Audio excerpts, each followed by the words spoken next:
Pax Vobis, salam damai dan sejahtera. PSBB atau pembatasan sosial berskala besar secara bertahap sudah mulai dihentikan di berbagai daerah. Itu artinya beberapa keuskupan di Indonesia akan kembali mengadakan misa secara publik.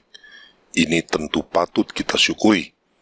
Namun sayang sekali berita baik itu harus ternoda dengan kenyataan mengerikan, di mana ada uskup yang dengan terang-terangan melarang penerimaan komuni langsung ke mulut. Tentu alasannya adalah untuk memenuhi ketentuan dalam protokol new normal. Ini sebuah keputusan gegabah yang tidak dipertimbangkan masa-masa. Tidak ada bukti kuat yang menunjukkan penerimaan komuni melalui lidah berpotensi besar menularkan virus. Keputusan tersebut hanya berdasarkan asumsi dan prasangka. Baru-baru ini LifeSite News memberitakan 21 orang dokter Austria telah meminta konferensi uskup Austria agar mencabut pelarangan komuni langsung melalui mulut. Dalam suratnya, mereka mengutip pernyataan Profesor Filippo Maria Boscia, Presiden Asosiasi Dokter Katolik di Italia yang mengatakan, sebagai dokter, saya yakin bahwa komuni di tangan kurang higienis dan karena itu kurang aman daripada komuni di mulut. Yang pasti, tangan adalah bagian tubuh yang paling terpapar patogen. Selain itu, para imam Katolik tradisional yang selalu memberikan komuni langsung ke mulut dalam misa Latin Tridentin sangat paham bahwa risiko tangan imam bersentuhan dengan lidah penerima komuni adalah sangat kecil. Kalaupun itu terjadi, imam dapat menghentikan sementara pemberian komuni dan mencuci tangannya atau menggunakan cairan sanitizer seperlunya sebelum melanjutkan kembali pemberian komuni. Dari dua fakta tersebut saja kita tahu, pelarangan pemberian komuni langsung di mulut dengan alasan mencegah penularan virus adalah nonsens. Itu adalah sikap paranoid yang berlebihan. Dengan demikian, alasan higienis dan penularan virus tidak bisa dijadikan dasar bagi pelarangan penerimaan komuni langsung di mulut. Pada tahun 2009 pernah terjadi kasus yang hampir sama, yaitu wabah virus H1N1 flu babi. Saat itu seorang awam di Inggris di mana keuskupannya melarang penerimaan komuni di mulut dengan alasan mencegah penyebaran wabah, mengirim surat ke Vatikan untuk mempertanyakan masalah ini. Kongregasi Ibadah Ilahi dan Disiplin Sakramen atau CDW menjawab demikian. Setiap umat beriman berhak untuk menerima komuni langsung di lidah dan tidak diizinkan untuk menolak setiap pengikut Kristus yang tidak terhalang hukum gereja untuk menerima Ekaristi Suci. Mengingat kondisi wabah virus corona pada prinsipnya kurang lebih juga sama dengan wabah virus H1N1 flu babi pada tahun 2009, hari ini pun sikap Vatikan tentang masalah ini seharusnya juga sama. Singkatnya, umat berhak menerima komuni langsung di mulut sambil berlutut dan uskup atau imam tidak dibenarkan untuk melarangnya, meski sedang ada dalam kondisi wabah penyakit. Ada dua alasan penting mengapa umat Katolik sebaiknya menerima komuni langsung di mulut sambil berlutut dan tidak melalui tangan. Yang pertama, sebagai ungkapan rasa hormat pada Ekaristi sebagai tubuh Kristus. Yang kedua, mencegah terjadinya sakrilegi, baik karena hosti harus disentuh oleh tangan yang tak terkonsekrasi, karena remah-remah yang tidak sengaja terbuang dan terinjak-injak, juga dari kemungkinan pencurian hosti untuk tujuan-tujuan ritual sesat. Untuk alasan yang pertama, yaitu tentang rasa hormat pada Ekaristi Kudus, Kardinal Robert Sarah, Prefek CDW, mengatakan demikian dalam sebuah bukunya. Mengapa memaksakan penerimaan komuni di tangan sambil berdiri? Mengapa bersikap kurang hormat terhadap kehadiran Tuhan? Semoga tidak ada imam yang memaksakan otoritasnya dalam masalah ini dengan melarang atau memperlakukan dengan buruk mereka yang menginginkan penerimaan komuni dengan berlutut dan langsung di lidah. Marilah kita datang pada Tuhan sebagai kanak-kanak dan dengan rendah hati menerima tubuh Kristus dengan berlutut dan langsung di lidah. Orang-orang kudus sudah memberi contoh. Mereka adalah teladan yang disediakan Tuhan bagi kita. Selain itu, Santo Thomas Aquinas juga menyinggung soal tidak menerima komuni dengan tangan sebagai ungkapan rasa hormat pada sakramen Maha Kudus.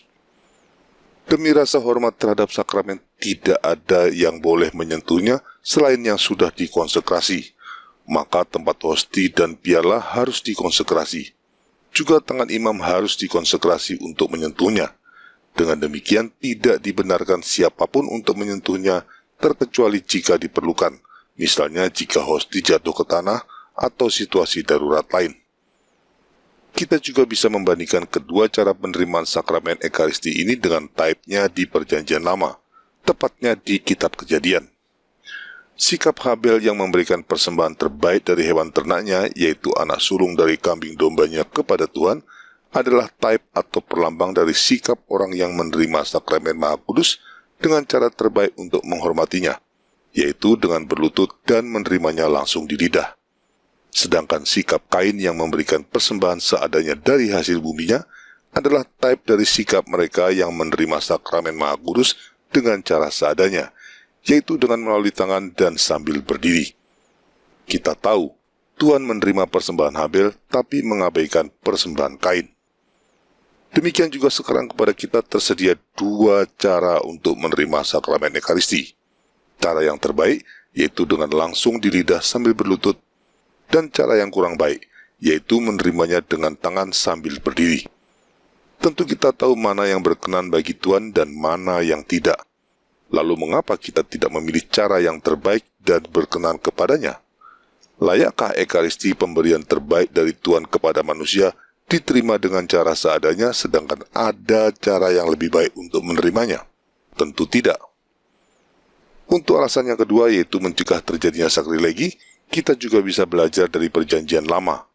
Dalam kitab Samuel dan juga Tawarikh, tercatat Uza yang mencoba menyelamatkan tabut perjanjian karena lembu-lembu yang membawanya tergelincir, langsung terbunuh karena murka Tuhan. Meskipun bermaksud baik, tetapi karena Uza tidak berhak menyentuh tabut perjanjian, Uza harus menerima hukuman dari Tuhan akibat dia menyentuh tabut perjanjian. Kisah ini tercatat pada kitab Samuel yang kedua bab 6 ayat 3-8 dan juga kitab Tawarikh yang pertama bab 13 ayat 7-11. Sakramen Ekaristi jauh lebih kudus daripada tabut perjanjian, maka tangan-tangan yang tidak terkonsekrasi tentu tidak layak untuk menyentuhnya.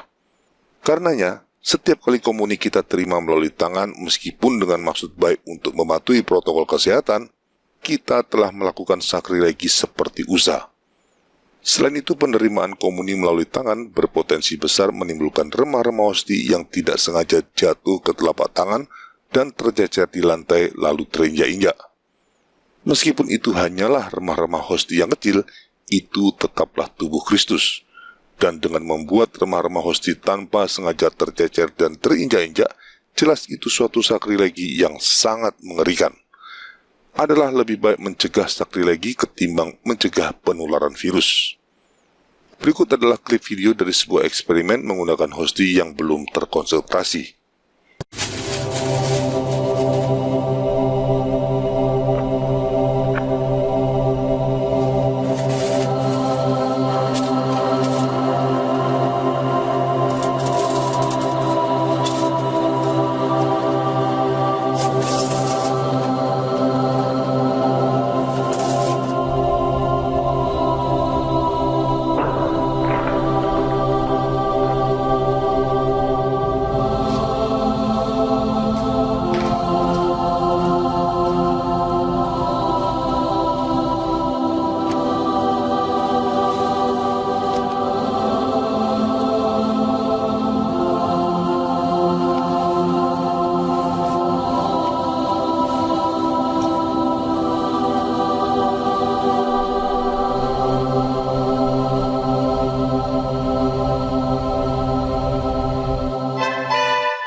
Dari eksperimen tadi kita bisa melihat betapa mudahnya remah-remah hosti terjatuh di telapak tangan kita dan selanjutnya tanpa sengaja bisa tercecer di lantai gereja dan terinjak-injak.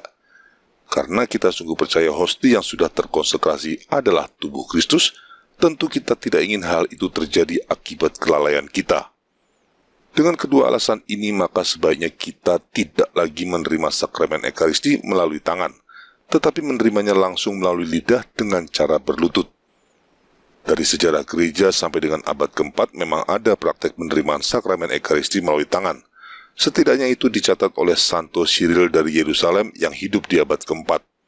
Namun dalam perjalanan sejarahnya, gereja terus memperbaiki cara-cara penerimaan komuni dengan tujuan untuk mengekspresikan rasa hormat yang lebih baik terhadap sakramen Ekaristi dan juga mencegah terjadinya sakrilegi-sakrilegi. Menurut Uskup Athanasius Schneider dalam bukunya Dominus Es, setidaknya di abad ke-6 tradisi untuk menerima komuni langsung melalui mulut sambil berlutut sudah diterapkan secara luas di gereja. Bahkan Sinode Cordoba pada tahun 839 mengecam sekte Cassiani karena menolak untuk menerima komuni suci melalui mulut. Sikap ini kemudian diperkuat lagi pada Sinode Rouen di tahun 878 yang memberikan sanksi kepada mereka, uskup ataupun imam, yang menerimakan komuni di tangan. Perkembangan ini menunjukkan bahwa penerimaan Ekaristi langsung di mulut dengan berlutut adalah hasil dari upaya gereja dalam bimbingan Roh Kudus untuk mengekspresikan cara terbaik dalam menerima tubuh Kristus dengan sikap rendah hati dan penuh hormat. Itulah cara terbaik yang sejauh ini dapat dilakukan manusia untuk menerima anugerah terbesar yang diberikan Tuhan. Pada tahun 1500-an, penerimaan komuni di tangan kembali diperkenalkan oleh Martin Bucer, seorang reformis Protestan, dengan tujuan untuk menghilangkan kepercayaan pada Ekaristi sebagai tubuh Kristus yang masih melekat pada orang-orang Protestan pada masa itu. Ini terjadi karena kaum Protestan memang berusaha keras membentuk jati dirinya dengan memisahkan diri dari teologi Katolik, termasuk dari dogma transubstantiasi. Tapi di gereja Katolik, cara penerimaan Ekaristi yang merusak rasa hormat dan penuh sakrilegi itu tentu saja tidak digunakan. Dalam katekismus yang diterbitkan oleh Paus Santo Pius ke-10 pada tahun 1908 misalnya, tertulis hanya satu cara umat Katolik menerima Ekaristi, yaitu menerimanya langsung di mulut dengan berlutut. Celakanya, di gereja Katolik komuni melalui tangan kembali diperkenalkan sejak Konsili Vatikan II sebagai pembangkangan terhadap tradisi gereja. Pembangkangan ini dimulai di Belanda, lalu menyebar ke Jerman dan Perancis sebelum akhirnya sekarang menyebar ke seluruh dunia. Perubahan berhasil dilakukan karena sejalan dengan semangat Aggiornamento untuk memperbaharui gereja sesuai perkembangan zaman, atau tepatnya sesuai keinginan dunia. Hasilnya, cara ini sukses membuat umat Katolik terkikis imannya dan sedikit demi sedikit mulai meragukan dogma transubstantiasi. Tahun lalu dalam sebuah jajak pendapat yang diadakan oleh Pew Research Center, diketahui bahwa 70% umat Katolik di Amerika Serikat tidak lagi percaya bahwa hosti yang sudah dikonsekrasi adalah tubuh Kristus. Belum ada data bagaimana keadaannya di tempat lain, tapi kemungkinannya keadaannya juga parah. Harus diingat, kehidupan gereja Katolik di Amerika Serikat bisa dikatakan lebih baik dari rata-rata negara barat lainnya. Inilah buah-buah buruk yang ikut dipengaruhi oleh perubahan sikap umat dalam menerima Ekaristi. Dari sini dapat kita simpulkan bahwa penerimaan komuni langsung di mulut sambil berlutut adalah karya Roh Kudus dalam gereja yang dimaksudkan sebagai ungkapan rasa hormat yang dalam terhadap Ekaristi dan untuk menjaga iman Katolik. Sebaliknya, penerimaan komuni di tangan sambil berdiri adalah hasil dari karya roh pembangkang atau pemberontak yang bertujuan untuk mengikis rasa hormat terhadap sakramen Ekaristi dan merusak iman Katolik. Sekarang pilihan ada di tangan kita. Apakah kita ingin membangun iman Katolik seperti yang diteladankan orang-orang kudus, atau ingin merusaknya seperti yang dilakukan kaum pemberontak? Jika kita ingin menghormati Tuhan secara layak dalam menerima Ekaristi, tidak ingin terjatuh dalam dosa sakrilegi, dan ingin menjaga iman Katolik tetap seperti semula, satu-satunya pilihan bagi kita adalah menerima Ekaristi langsung di mulut sambil berlutut. Tapi dengan adanya surat edaran beberapa uskup yang melarang penerimaan Ekaristi melalui lidah dengan alasan mencegah penyebaran virus, tentu ini menjadi masalah. Apa yang harus kita lakukan dalam situasi ini? Dalam situasi demikian, kita bisa menunjukkan pada imam atau uskup surat dari Vatikan tahun 2009 yang menyatakan umat memiliki hak untuk menerima komuni melalui mulut sambil berlutut. Dan sebaliknya, imam atau uskup tidak boleh melarang umat untuk menerima komuni dengan cara demikian.